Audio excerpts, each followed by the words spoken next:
ಗ್ರಾಮದಲ್ಲಿ ನಡೆದಿರುವಂತಹ ದುರಂತ ಇದು. ಇಬ್ಬರು ಸ್ಥಳದಲ್ಲೇ ಸುಟ್ಟು ಕರಕಲಾಗಿದ್ದಾರೆ. ಗಂಭೀರವಾಗಿ ಗಾಯಗೊಂಡಿದ್ದ ವ್ಯಕ್ತಿ ಇದೀಗ ಉಡುಪಿಯ ಖಾಸಗಿ ಆಸ್ಪತ್ರೆಯಲ್ಲಿ ಅವರು ಕೂಡ ಕೊನೆ ಉಸಿರೆಳೆದಿದ್ದಾರೆ. ಗಮನಿಸ್ತಾ ಇದ್ದೀರಾ, ಉಡುಪಿಯ ಮಲ್ಲಾರು ಗ್ರಾಮದಲ್ಲಿ ನಡೆದಿರುವಂತಹ ಘಟನೆ ಇದು. ಗುಜರಿ ಅಂಗಡಿಯಲ್ಲಿದ್ದಂತಹ ಸಿಲಿಂಡರ್ ಸ್ಫೋಟವಾಗಿದೆ. ಪರಿಣಾಮ ಮೂವರು ಸಾವನ್ನಪ್ಪಿರುವಂತಹ ಘಟನೆ ನಡೆದಿದೆ. ಬಹಳ ಧಗಧಗಿಸಿ ಹೊತ್ತಿ ಉರಿತಾ ಇದ್ದ ಸಿಲಿಂಡರ್ ಸ್ಫೋಟವಾದಂತಹ ಪರಿಣಾಮ ಬೆಂಕಿ ಮತ್ತು ಹೊಗೆಯನ್ನ ಕೂಡ ಗಮನಿಸ್ತಾ ಇದ್ದೀರಿ. ಇಬ್ರು ಸ್ಥಳದಲ್ಲೇ ಸುಟ್ಟು ಕರಕಲಾಗಿದ್ದಾರೆ. ಮತ್ತೊಬ್ಬರ ಸ್ಥಿತಿ ತೀರಾ ಚಿಂತಾಜನಕ ಅಂದಾಗ ಅವ್ರನ್ನ ಹಾಸ್ಪಿಟಲ್ಗೂ ಕೂಡ ಸೇರಿಸೋ ಕೆಲಸ ಆಯ್ತು. ಬಟ್ ಚಿಕಿತ್ಸೆ ಫಲಿಸಿಲ್ಲ, ಅವರು ಕೂಡ ಅಲ್ಲಿ ಸಾವನ್ನಪ್ಪಿದ್ದಾರೆ. ಇದೀಗ ರಜಬ್ ಚಂದ್ರನಗರ ಹಾಗೂ ಸಾಗರ ಮೂಲದ ನಿಯಾಜ್ ಅನ್ನೋರು ಮತ್ತು ಒಟ್ಟು 3 ಜನ ಸಾವನ್ನಪ್ಪಿರುವಂತವರು. 45 ವರ್ಷ, 46 ಮತ್ತು 40 ವರ್ಷದ ಮೂವರು ಈಗ ಸಾವನ್ನಪ್ಪಿದ್ದಾರೆ. ಆರಂಭದಲ್ಲಿ ಗುಜರಿ ಅಂಗಡಿಗೆ ಬೆಂಕಿ ಹತ್ಕೊಂಡಿತ್ತು. ನಂತರ ಸ್ಥಳದಲ್ಲಿದ್ದ ಸಿಲಿಂಡರ್ ಸ್ಫೋಟ ಆಗಿರಬಹುದು ಅಂತ ಅಲ್ಲಿನ ಸ್ಥಳೀಯರು ಶಂಕೆಯನ್ನು ಕೂಡ ವ್ಯಕ್ತಪಡಿಸ್ತಾ ಇದ್ದಾರೆ. ಗಮನಿಸ್ತಾ ಇದ್ದೀರಿ, ಗುಜರಿ ಅಂಗಡಿಯಲ್ಲಿ ಈ ಒಂದು ದುರಂತ ನಡೆದಿದೆ. ದುರ್ಘಟನೆ ನಡೆದ ಸ್ಥಳಕ್ಕೆ ಅಗ್ನಿಶಾಮಕ ತಂಡದವರು ಬಂದಿದ್ದಾರೆ. ಎಲ್ಲರೂ ಕೂಡ ಬೆಂಕಿಯನ್ನು ಆರಿಸಿದ್ದಾರೆ. ಸರ್, ಆ ಸಂದರ್ಭದಲ್ಲಿ ಪರಿಸ್ಥಿತಿ ಹೇಗಿತ್ತು? ನಿಮ್ಮ ಎಷ್ಟು ಸಿಬ್ಬಂದಿಗಳಲ್ಲಿ ಕಾರ್ಯಾಚರಣೆಯಲ್ಲಿ ಇದ್ರು ಅಂತ?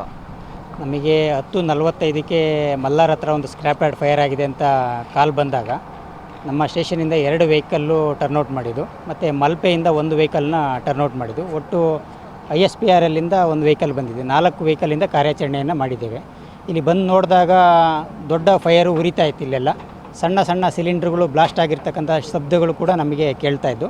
ಅದ್ರ ಹೊರತಾಗಿಯೂ ಕೂಡ ಫೈರ್ನ ಕಂಟ್ರೋಲ್ ಮಾಡಿಬಿಟ್ಟು ನಾವು ಫೈರ್ ಆರಿಸ್ಬಿಟ್ಟು ಒಳಗಡೆ ಹೋಗಿ ನೋಡಿದಾಗ 2 ಜನ ಡೆತ್ ಆಗಿರ್ತಕ್ಕಂಥ ಬಾಡಿಗಳು ನಮಗೆ ಸಿಕ್ಕಿದ್ದು. ಅವ್ರನ್ನ ಇಮಿಡಿಯೇಟ್ ತೆರವುಗೊಳಿಸಿ ಹಾಸ್ಪಿಟ್ಲಿಗೆ ಕಳಿಸ್ತಕ್ಕಂಥ ವ್ಯವಸ್ಥೆ ಮಾಡಿದ್ವಿ. ಅದ್ರ ಜೊತೆಗೆ 3 ಜನ ಕ್ಯಾಶುಯಾಲಿಟಿಗಳು ಸಿಕ್ಕಿದ್ರು, ಅವ್ರನ್ನೂ ಕೂಡ ಹಾಸ್ಪಿಟ್ಲಿಗೆ ಸಾಗಿಸಿದ್ದೇವೆ. ಇದಕ್ಕೆ ಫೈರು ನೋಡಿದಾಗ ಈ ರೆಸಿಡೆನ್ಷಿಯಲ್ ಏರಿಯಾದಲ್ಲಿ ಈ ಥರ ದೊಡ್ಡ ಸ್ಕ್ರ್ಯಾಪ್ ಇರ್ತಕ್ಕಂಥದ್ದು ಭಾಳ ಡೇಂಜರು. ಇಲ್ಲಿ ಅಕ್ಕಪಕ್ಕದಲ್ಲಿ ಇರೋರಿಗೆ ಯಾವುದೇ ರೀತಿಯಾದಂಥ ಸೇಫ್ಟಿನೂ ಕೂಡ ಒಳಗಡೆ ಇಲ್ಲ. ನಾವು ಒಳಗಡೆ ಹೋಗಿ ನೋಡಿದಾಗ ಒಂದು ಸಿಲಿಂಡ್ರನ್ನು ಹೈಡ್ರಾಲಿಕ್ ಕಂಪ್ರೆಸರ್ ಇದೆ. ಆ ಸಿಲಿಂಡ್ರನ್ನು ಗ್ಯಾಸ್ ವೆಲ್ಡಿಂಗಲ್ಲಿ ಕಟ್ ಮಾಡ್ತಾ ಇರ್ತಕ್ಕಂಥ ಸಂದರ್ಭದಲ್ಲಿ ಆಯಿಲ್ಲು ಸ್ಪಿಲ್ಲೇಜ್ ಆಗಿಬಿಟ್ಟು ಫೈರ್ ಆಗಿದೆ ಅಂತ ಮೇಲ್ನೋಟಕ್ಕೆ ಕಂಡು ಬರ್ತಾ ಇದೆ. ಅದರಿಂದ ಫೈರ್ ಆಗಿ 2 ಜನ ಡೆತ್ ಆಗಿದ್ದಾರೆ ಅಂತ ನಮಗೆ ಮೇಲ್ನೋಟಕ್ಕೆ ಅನ್ನಿಸ್ತಾ ಇದೆ. ಫ್ರಿಡ್ಜಿಗೆ ಸಂಬಂಧಪಟ್ಟಂಥದ್ದು ಅಲ್ಲಿ ಗ್ಯಾಸ್ ಇರ್ತದೆ, ಅದ್ರ ಜೊತೆ ಗುಜರಿ ಅಂಗಡಿ ಅಂದಮೇಲೆ ಅಲ್ಲಿ ಉರಿಯುವಂಥ ವಸ್ತುಗಳು ಭಾಳ ಇರ್ತದೆ. ಇದೇನಾದರೂ ಇತ್ತು ಅಂತ ಅಂದರೆ ಆ ಸಿಲಿಂಡರ್ ಸ್ಫೋಟ ಆದ್ದು ಫಸ್ಟ್ ಅಥವಾ ಬೆಂಕಿ ಹತ್ಕೊಂಡಿತ್ತ? ನಿಮ್ಮ ಮಾಹಿತಿ ಒಂದು ಇವರು ನಮಗೆ ಗೊತ್ತಿರೋ ಮಾಹಿತಿ ಪ್ರಕಾರ ಸ್ಕ್ರ್ಯಾಪ್ಗಳನ್ನ ಕಟ್ ಮಾಡ್ತಕ್ಕಂಥದ್ದು ಗ್ಯಾಸ್ ವೆಲ್ಡಿಂಗಲ್ಲಿ ಕಟ್ ಮಾಡ್ತಾರೆ. ಗ್ಯಾಸ್ ವೆಲ್ಡಿಂಗಲ್ಲಿ ಫೈರ್ ಇರ್ತದೆ. ಅದರಲ್ಲಿ ಇವರು ಕಂಪ್ರೆಸರ್ನ ಕಟ್ ಮಾಡ್ಬೇಕಾದ್ರೆ ಒಳಗಡೆ ಲೈಟಾಗಿ ಗ್ಯಾಸ್ ಇರ್ತದೆ, ಪ್ಲಸ್ ಹೈಡ್ರಾಲಿಕ್ ಆಯಿಲ್ ಇರ್ತದೆ. ಆ ಫ್ಲೇಮಿಂದ ಕಟ್ ಮಾಡ್ಬೇಕಾದ್ರೆ ಆಟೋಮೆಟಿಕಲಿ ಗ್ಯಾಸ್ ಇದೆ ಮತ್ತು ಕೆಮಿಕಲ್ ಇದೆ, 2 ಕೂಡ ಸೇರಿಬಿಟ್ಟು ಫೈರ್ ಆಗಿಬಿಟ್ಟು ಬ್ಲಾಸ್ಟ್ ಆಗಿದೆ ಸಿಲಿಂಡ್ರ್. ನಮಗೀಗ ಪ್ರೆಸೆಂಟ್ ಮಾಹಿತಿ ಬಂದಿರತಕ್ಕಂಥ 3 ಜನ ಹಾಸ್ಪಿಟ್ಲಲ್ಲಿ ಒಬ್ಬರು ಡೆತ್ ಆಗಿದ್ದಾರೆ ಅಂತ ಅನ್ನಿಸ್ತಾ ಇದೆ. ಮೇಲಿನ ಮಾಹಿತಿ ಬಂದಿದೆ. 2 ಜನ ಕೂಡ ಸೀರಿಯಸ್ಸಲ್ಲಿದ್ದಾರೆ ಅಂತ ಕಂಡೀಷನ್ನು ಬರ್ತಾ ಇದೆ. ಇನ್ನು ಕೂಡ ನಾವು ನೋಡಬೇಕು. ಹೊಗೆಯಿಂದ ಸ್ವಲ್ಪ ಹಾನಿ ಆಗಿದೆ, ಈಟಿಂದ ಮಸೀದಿಗೂ ಪಕ್ಕದಲ್ಲಿ ಹಾನಿ ಆಗಿದೆ ಅಂತ. ಮೇಜರ್ ಅಂತ ಹಾನಿ ಆಗಿರ್ತಕ್ಕಂಥದ್ದು ಏನಿಲ್ಲ ಅಕ್ಕಪಕ್ಕ. ಅಷ್ಟರೊಳಗಡೆ ನಮ್ಮ ಫೈರ್ ಡಿಪಾರ್ಟ್ಮೆಂಟ್ ಅವರೆಲ್ಲ ಸೇರಿಕೊಂಡು ನಾವೆಲ್ಲ ಫೈರನ್ನು ಆರಿಸಿದ್ದೀವೆಲ್ಲ.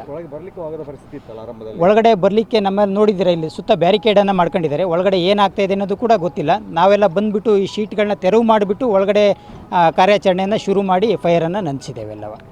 ಇದು ಅಗ್ನಿಶಾಮಕ ಹಿರಿಯ ಅಧಿಕಾರಿ ವಸಂತ್ ಕುಮಾರ್ ಅವರ ಮಾತು. ಅಂದರೆ ರೆಸಿಡೆನ್ಷಿಯಲ್ ಏರಿಯಾದಲ್ಲಿ ಇರೋದ್ರಿಂದ ಸುತ್ತಮುತ್ತಲ ಮನೆಯವರಿಗೂ ಕೂಡ ಬಹಳಷ್ಟು ಆತಂಕ ಇತ್ತು.